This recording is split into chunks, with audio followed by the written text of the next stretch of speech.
तो चलिए बच्चों, अब हम लोग पढ़ेंगे मूलों की प्रकृति के बारे में। ठीक है, तो इसको पढ़ने से पहले कुछ चीजें जानना जरूरी है। जैसे मान लीजिए आपके पास एक द्विघात समीकरण है ax square plus bx plus c बराबर 0, जहां a is not equal to 0, a का मान 0 के बराबर नहीं है, क्योंकि a 0 हो जाएगा तो x स्क्वायर वाला पद आपका खत्म हो जाएगा। ठीक है, तो a का मान 0 के बराबर नहीं है। ठीक है, आप इसको अच्छे से लिख लीजिए। ठीक है, अब ध्यान दीजिएगा, इसको यदि आप हल करते हैं, ठीक है, तो क्या आता है x का मान, देखिए ax square plus bx plus c बराबर 0 है आपका। ठीक है, आप दोनों पक्षों में a से भाग कर दीजिए। a का मान 0 नहीं, मतलब नॉन जीरो नंबर है, तो आप भाग कर सकते हैं। a से आप दोनों पक्षों में भाग कर दीजिए। ठीक है, किससे भाग करेंगे, a से। तो यहाँ क्या, a से a कट जाएगा तो क्या मिलेगा, x स्क्वायर, और यहाँ आपको मिलेगा b बाई ax, और यहाँ आपको मिलेगा c बाई a बराबर 0 बाई a, यानी क्या आएगा, 0 आएगा। अब देखिए इसका आप पूर्ण वर्ग बनाइए।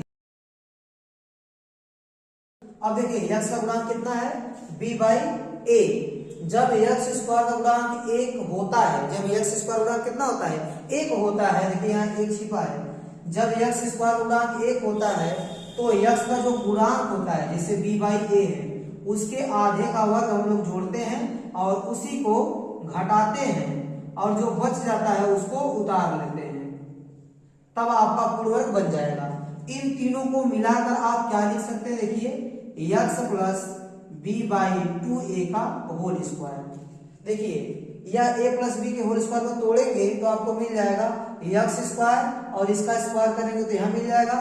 जब 2a भी करेंगे आप, जैसे 2 into x into b by 2a, 2 से 2 कट जाएगा तो b बाई a x आपको मिल जाएगा। मतलब इसको तोड़ने पे ये तीनों मिल जाएगा। तो इन तीनों को आप मिलाकर क्या लिख सकते हैं, x plus b by 2a का होल स्क्वायर। ठीक है, अब देखिए इसके बाद a माइनस में है, उस साइड जाएगा तो क्या हो जाएगा, प्लस में b बाई 2a पूरे का होल स्क्वायर, या प्लस c बाई a है, उस साइड जाएगा तो माइनस c बाई a हो जाएगा।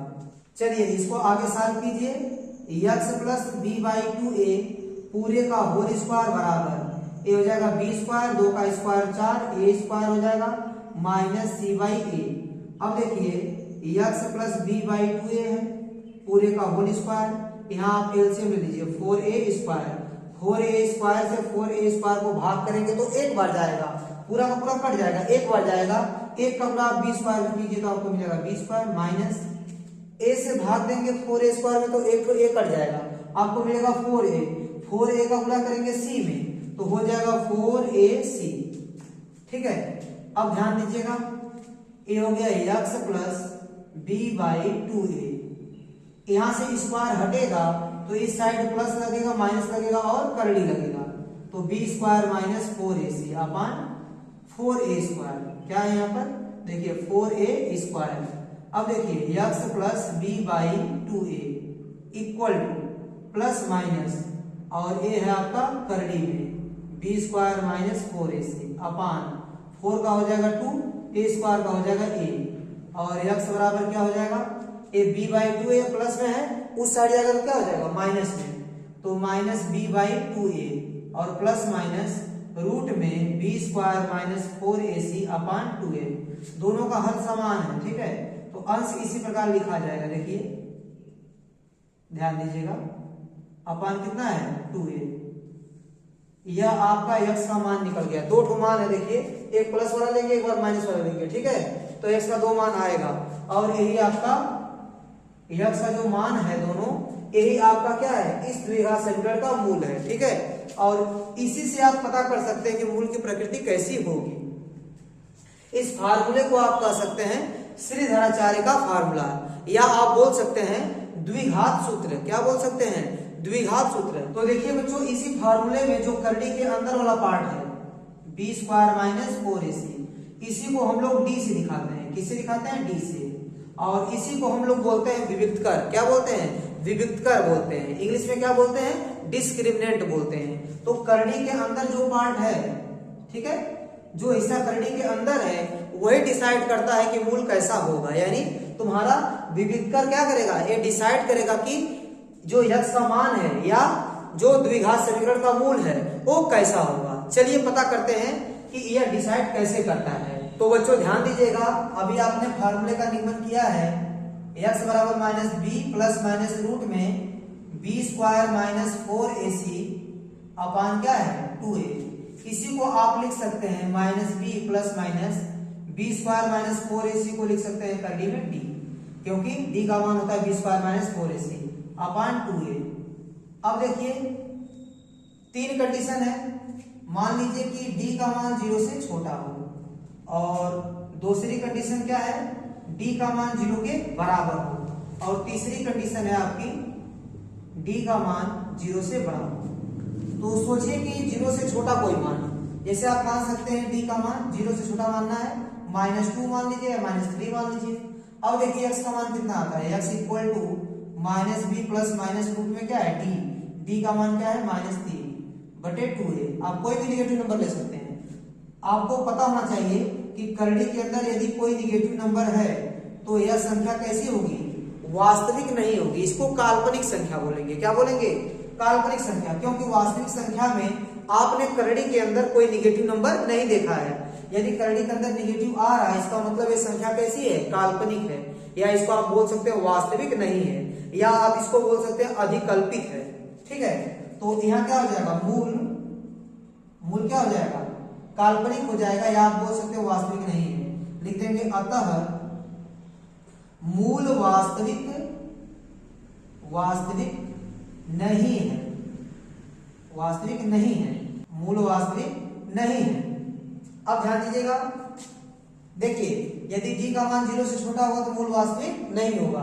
अब d का मान 0 के बराबर लेके देखिए, x बराबर minus B plus minus, D का मान आपको 0 रखना है, 0 रखिए अपान 2a। तो क्या मिलेगा, माइनस बी प्लस माइनस, देखिए एक बार प्लस लीजिए एक बार माइनस लीजिए, तो यहाँ पर हम लोग लिख देते हैं x बराबर माइनस बी प्लस 0 बटे 2a। एक बार क्या होगा, माइनस बी माइनस 0 बटे 2a। तो ध्यान दीजिएगा x का मान क्या आएगा, माइनस बी बाई 2a। 0 को जोड़ने से कोई फर्क नहीं पड़ेगा, और 0 को घटाने से भी कोई फर्क नहीं पड़ेगा। तो यहाँ x का 2 मान आया, लेकिन दोनों मान कैसे हैं, एक जैसे हैं। x का दोनों मान आया और दोनों मान कैसा, एक जैसा है, और वास्तविक भी है। आप बोल सकते हैं कि मूल समान होगा, और कैसा होगा, वास्तविक। तो यहाँ लिखेंगे अतः मूल वास्तविक तथा कैसा है, समान है। ठीक है, तो देखिए बच्चों, अब d का मान क्या लेंगे, 0 से बड़ा। 0 से बड़ा कोई मान लीजिए, जैसे मान लीजिए d का मान आप ले लीजिए 2। ठीक है, तब देखिए क्या मिलता है आपको, तब मिलेगा आपको x बराबर minus B plus minus, D का मान क्या रखेंगे 2 बटे कितना मिलेगा 2a। अब देखिए यहां से आप x का मान निकालिए, माइनस बी प्लस करड़ी में 2, एक बार प्लस वाला लेंगे और एक बार क्या लेंगे, माइनस वाला लेंगे।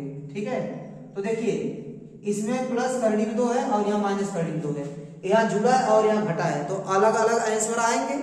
ठीक है, इसका मतलब मूल क्या होंगे, अलग अलग होंगे, और दोनों के दोनों क्या है, वास्तविक है। तो यहाँ लिख सकते हैं मूल कैसे होंगे, मूल वास्तविक तथा अलग अलग होंगे। कैसे होंगे, अलग अलग होंगे। तो आपको पता चल गया कि d का मान 0 से छोटा होगा तो मूल वास्तविक नहीं होंगे, और d का मान 0 के बराबर होगा तो मूल वास्तविक होंगे तथा समान होंगे, और d का मान 0 से बड़ा होगा तो मूल वास्तविक होंगे और अलग अलग होंगे। ठीक है, तो ये रहा मूलों की प्रकृति। देखिए ये 3 चीज आपको याद रखना है।